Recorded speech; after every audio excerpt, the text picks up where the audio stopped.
Hello, this is Dr. Alan Wegg with OCD Tip number 12, Postponement or Delay.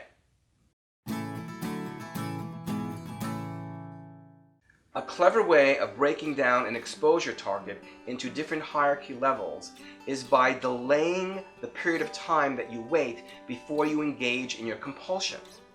For instance, if I have the urge, if I have the need, if I have the compulsion to go back and wash or check or repeat a behavior, rather than just going back and doing it right away, I make a contract with myself to wait, let's say 10 minutes. And each time I do the exposure experience, I add extra time to that 10-minute period of time, lengthening it. By delaying, I've exercised some control over my compulsive experience.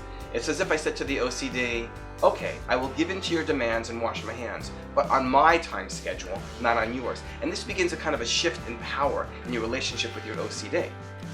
One of the other things that postponement and delay does is it allows for some exposures which may feel overwhelming or impossible for people to become quite doable. So let's say I walk through a doorway, I had a bad thought, and then I have a very, very strong urge to go back, walk through the doorway again, thinking a positive thought to neutralize the anxiety. That would be my compulsion.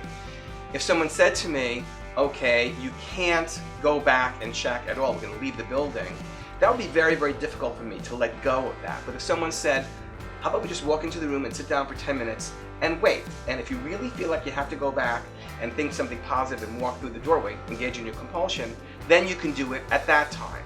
Well, that kind of a commitment would be much easier for me to make because I know that I can go back and do it after about 10 minutes. And then of course, we would build on that and add more time to it. In this way, you can begin to chip away at compulsions that normally you just wouldn't be able to do at all.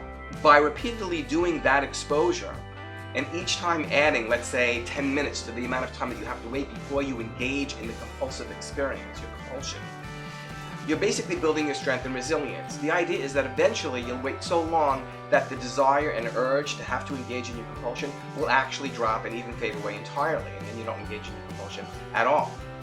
In this way, postponement and delay serves to break down a single exposure experience into several hierarchical levels, which you build on just by doing the exposure over and over again and delaying the amount of time that you have to wait for each exposure. This is Dr. Alan Wegg. See you next time on OCD Tips.